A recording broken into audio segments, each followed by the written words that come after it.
Hi folks and peeps for you of the younger generation. Today I'd like to discuss the 7 stages of creation. Before I talked about the outline of Genesis chapter 1 according to the habitat and the inhabitants, and you can see that you can arrange it that way. But today I'd like to look at the chapter through a series of stages which God went through as he created the universe. How do we know that there are 7 stages? As we go through the book of Genesis chapter 1, we see a series repeating phrases that God used. One of those repeating phrases is that phrase, "And God saw that it was good." Now, using that phrase, it kind of suggests some things. It suggests, for one thing, that God was finished with something. Why would you evaluate something if you weren't finished with it, right?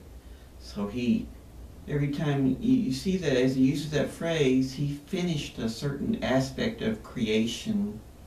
And when he finished it, he did a little evaluation of it. For example, God said, "Let there be light." And God saw the light, that it was good. You can see that he looked at the light, examined the light, and evaluated the light. Each one of these evaluations suggests that God was completing a different phase or a different stage of creation.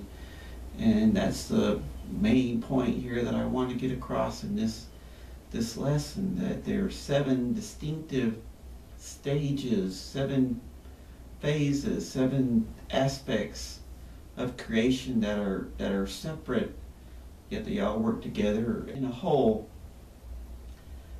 in his creation story. What are these 7 stages? Where there's the light stage, verse 3 and 4. God said, "Let there be light," and God saw the light, that it was good. There's the earth stage, verse 6 through 10. You get down there to verse number 10. He finished the globe. He said, God saw it was good.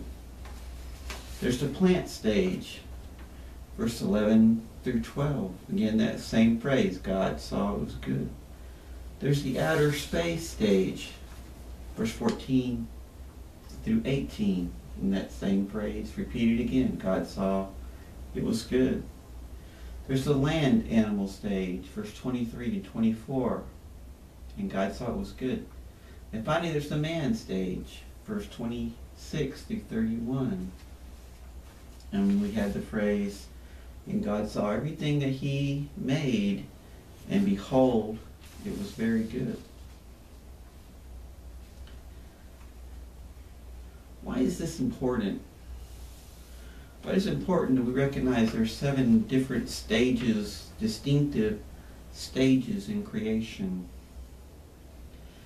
This is important because in biblical creation, the world is not blended together in one continuous tree-like fashion as proposed by Darwin. In biblical creation, these 7 stages were created separate and remain that way. One never developed or evolved into the other. They are distinctive and separate, yet each fulfills its role in the overall scheme of creation. For example, man and animals were created on the same day of creation, but in different stages of creation. Let's just review that animal stage, verse 23 and 24, and then God said, and God thought it was good. And of course the man stage, verse 26 through 31. Man does share a similar physiology with the animals, but also we are distinctive from the animals. This is an important point of difference between the creation model and the evolutionary model of the universe, which has a lot of practical implications and affects the way we think about ourselves and the world. What are those distinctive differences of man? first man was made in a distinctively patterned. You know, as you look where God created the plants or God created the animals, you see the phrase, it says, He made them and they produced after their kind. Said that of the plants, said that again of the animals whenever He made the animals. But when it comes to man, He doesn't use that phrase, after his kind, but that's replaced with the phrase, and God said, let us make man in our image. So huge difference in our pattern, the way we were patterned after God Himself. Second thing is man has a distinctive dominion. Man was given the dominion over the earth, over the land, over the animals, over the fishes of the sea. And so we rule the earth. The earth is our domain. The earth is our dominion. The stage idea shows the vast differences between the creation model and the evolutionary model of the universe. The evolutionary model would erase all the distinctives between man and animals. In evolution, we are just a higher evolved animal, descended from a common ancestor.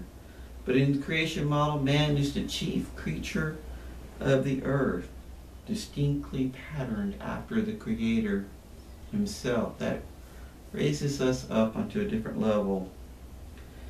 All this can be clearly seen by studying the 7 stages of creation and seeing that these things are distinctive, and all this can be brought out as we look at that phrase, study that phrase, and think about what that phrase means. And God saw that it was good.